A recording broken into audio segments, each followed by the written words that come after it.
had changed. In hunting and gathering societies, women provided most of the community's food. In Mesopotamia, food production depended on heavy physical labor of plowing, harvesting, and digging irrigation channels. These were usually jobs performed by men. Marrying and rearing children became the primary occupation of women. Wow, what a time to be alive. Women could own property, maintain control of their dowry, and even engage in trade. Some worked in textile and breweries. The standing of women seems to have declined further in the second millennium. The laws favored the rights of husbands. Men could take a second wife if the first wife gave them no children. Fixed marriages were also a way in which a woman's family could practically sell their daughter for money. We can see the role of women in Egypt through paintings from male artists. The paintings were mostly conveyed of women with yellow flesh-toned skin, which infers that they spent most of their time inside. Women could own property and marriages were never official, which meant either party could dissolve the relationship. The patterns of gender roles in Chinese society took shape in the late Zhou period. Males had the absolute authority. They had authority over their wives and their children. Only men could conduct rituals. Women helped maintain the household. The men were only limited to one wife. A man whose wife died had the duty to remarry in order to reproduce. The yin-yang symbol represented the nature of men and female roles. Men represented yang, the sun, which was shining and overpowering, whereas women represented the yin, which was the moon and passive. In Sparta, women's roles were to bear and raise strong children, because Sparta is based off a militaristic society. Athens was on an opposite extreme, where women were mostly confined to their homes, and marriage was very unequal. Women played no real role in society in Rome. They were considered a child in the eyes of the law. We all know men are the real children, though. Well, they remained under their father's authority until they were married, and then they were under their husband's authority. They could not own property or represent themselves in legal proceedings. Men played all the main roles in society, as usual. In Han China, women from royal families could be influential political figures. The book Lessons for Women in this time period said that women should obey males, maintain their husband's household, do chores, and bear and raise children. This book should really be called Life Sucks for Women. Not much is known about women in the Vedic age, but women composed religious hymns and participated in sacrificial rituals. Women could own property, and they didn't have to marry until reaching the middle or late teens. There was a major decline in the status of women during the Gupta Empire. How much worse could it really get? Because of urbanization, property was more valuable, and this led to a decline in women's rights. Men's control over women's behavior rose greatly. Women could not inherit property, and they could not read sacred texts or participate in sacrificial rituals. They were treated the same as low-class people, and they were married extremely young, such as 6 or 7 years old. Sati was practiced, and this is when the husband died, the women had to jump onto their husband's cremating bodies to keep themselves pure. If women did not do this, they were forbidden to remarry, and they were shunned socially. Women went to Jainist or Buddhist religions to escape males. High-class women could be trained as poets or musicians, and men still controlled all aspects of society. During Indian Ocean trade, women were not allowed to accompany men on their journeys. Sailors married local women and became bilingual and bicultural families. They raised children with their new cultures, and this spreaded cultural diversity and cultural confusion. In the early stages of Islam, women were made religious equals, but not social equals. As for women's rights, Islam was way ahead of Christianity or even Judaism. Daughters were guaranteed inheritance equal to half that of a son's. How sad is it that half of a son's inheritance is seen as an accomplishment?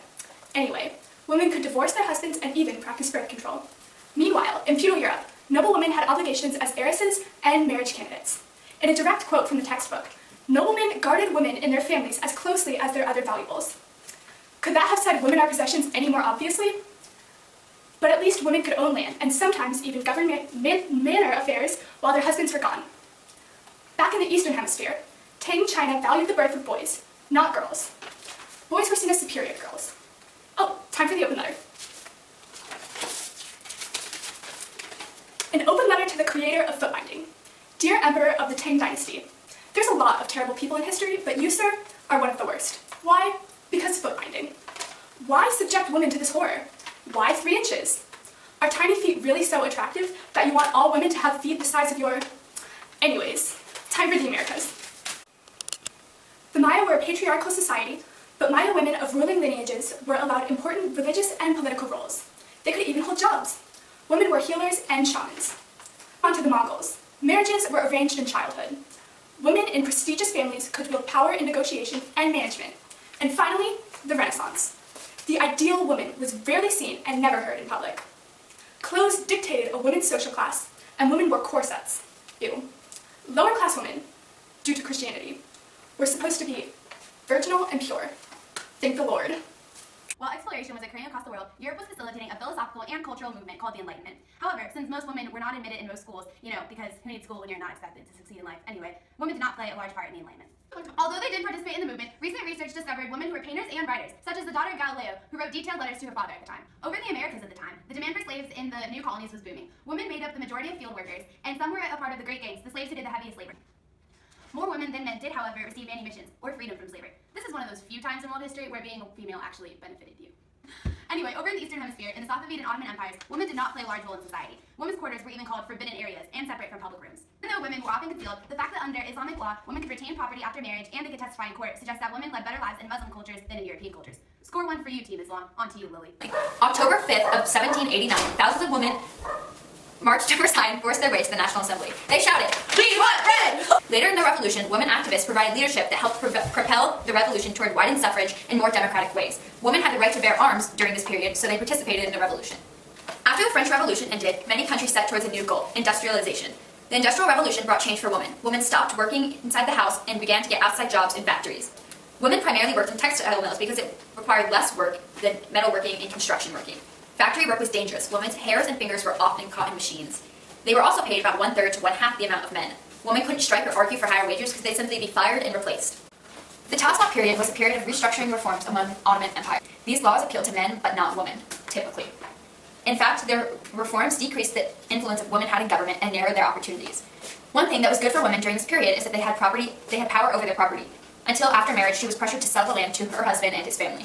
Unfortunately, later, the woman lost this privilege completely. The Victorian age brought many strict rules for men and women.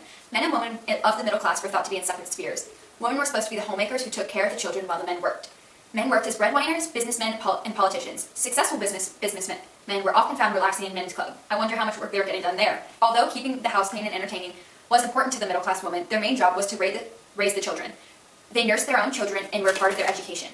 Prior to getting married, middle class women could work in stores and offices, but professional careers were closed to women. During this time period, women began to notice male domination. Working class women worked separately than men in most cases, and often in the textile industry or as domestic servants. But these women were still expected to keep families and raise children. Domestic servants worked 16 or more hours each day, 6 days a week, and in return, they received a small room or an attic to live in. Because of this, women often preferred factory work, although conditions were terrible. Most industrialized countries passed protective legislation limiting the work hours for women, especially in the hardest, most dangerous occupations. But these laws just enforced the separation between the women and men, giving the women lower paying jobs in subordinate positions. Lower class women married with children were also sometimes encouraged to stay home, even if their husband couldn't provide for them. To make extra money, they would board people in their houses. Working class women were not welcomed and involved much in politics during this time. A law allowing universal male suffrage during this time was passed in 1870 in the United States and 1885 in Britain. During the late 19th and early 20th centuries, white women in Europe and America commonly followed their husbands whom were colonizing and traveling around the world. For Africa also took place during this time period. African women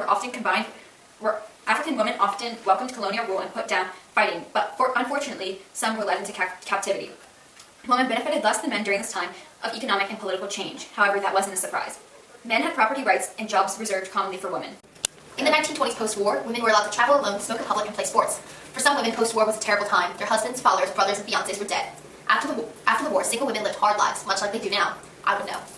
New Zealand was the only country to grant women's rights to vote before the 20th century. In 1915, Norway was granted rights. Russia followed shortly after in 1917, Germany and Canada and Britain in 1918, but Britain allowed only women over 30 to vote, but later extended it to younger women. The U.S. finally came out with the 19th Amendment, which granted suffrage to American women in 1920. Most other countries didn't give women the right to vote until after 1945. But a problem arose when feminist groups began to realize their influence on politics was less radical than expected. Women on both sides of the Atlantic began to form groups and create movements to help end the mistreatment of women. The Soviets were filled with terror and opportunities. Soviet citizens supported Stalin's regime. With the absence of many people, new job opportunities and industries began to emerge. Steelworkers, physicians, and office managers. But women still maintained their household duties. The Great Depression hit everyone and left many people jobless. The women who still managed to have jobs only made pin money. Mao Zedong, in 1931, was an advocate of women's equality. They organized women farming, allowed divorces, and banned arranged marriages and bookbinding. 6 million American women entered the labor force during the war doing men's work. Even though the British banned the burning of widows on their husbands' graves in India, women's lives didn't change much. Hinduism discouraged intermarriage and other interactions between non-Hindus. In most of Africa, women played a major role in the retail trades, selling cloth, food, pots and pans, and really anything sold in marketplaces. Many women maintained their economic independence and kept household finances separate from those of their husbands. So basically a prenup enforced by African customs. Men started to leave women in the countryside to farm and raise children. Eva Durante Perón in Argentina campaigned for social benefits. She became the Desaminados, or the shirtless one. She was a gifted speaker and popular political leader who campaigned to improve the lives of the urban poor and founded schools and hospitals. Women's rights movements, which began on both sides of the North Atlantic in the 19th century, gave rights to women and became accepted in the Western world. The United Nations General Assembly adopted the Convention of the Elimination of All Forms of Discrimination Against Women in 1979. Then conferences started popping up in Kenya, Beijing in 2007, and 183 countries endorsed the 1979 convention. Western feminists pushed for equality around the world, but non-Western countries complained about their endorsement of sexual liberation. They were confused by why the Western countries were worrying about the women's rights instead of poverty and disease. Women in Muslim countries protested Islam's requirement that women cover her head and wear loose clothes.